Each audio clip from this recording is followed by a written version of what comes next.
We're back down in the shop again today. I guess we got to give some updates. Updates, yeah, big updates. In the old videos, we had the orange frame. We're planning on building a big twin. Well, plans changed, and we decided to go another route. Yeah, we decided to go the smart route. Yeah, the cheap route. But what we ended up doing, I sold the big twin frame and decided to build a Sportster like everybody else does. You got jealous is what it was. I got jealous. So I had bounced around on what hardtail to get. The first thing I did was I called my buddy Jake at Prism. I said, Jake, I just want to make sure y'all are not going to have any hardtails anytime soon because I'm going to build me a Sportster. I want a hardtail, and if you've got them, I want one of yours. And he said, no, we're just not going to have any anytime soon. I said, okay. Well, I'm gonna shop around and try to find me something. So, if y'all familiar with Seth's bike has got, Seth is a little longer. We don't know who built that frame, built that hardtail, but it's a little bit longer than what your normal hardtails are. So, I really wanted that too.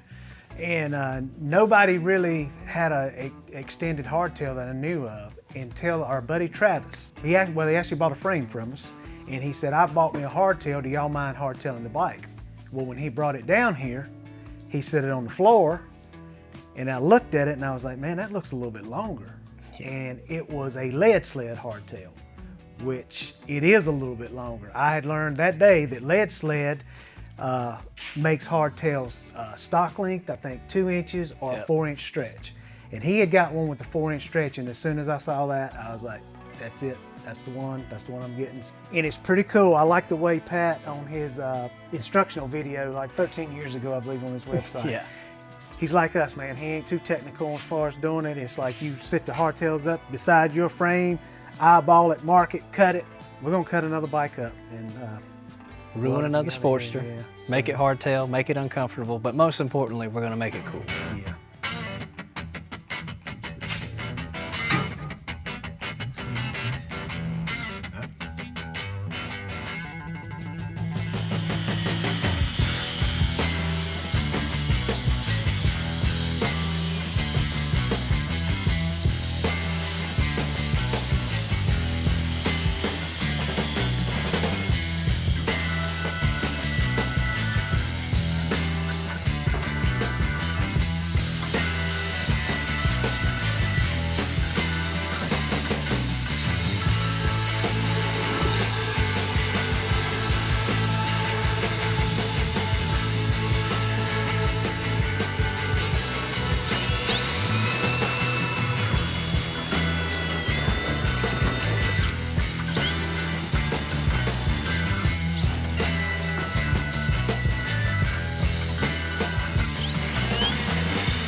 All right, there it is. Seth just got through doing the final weld on it, and that's it.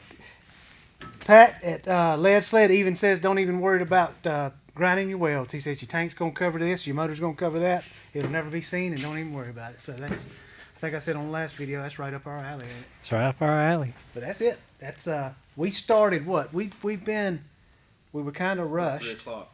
Yeah, about 3 o'clock and About 2 hours from start to finish. And the hardest part, what takes the most time, is bolting the motor in and out. Cutting the frame and welding it up is nothing. So No. it's If you've got a grinder and a welder, you can do this easy, no problem at home.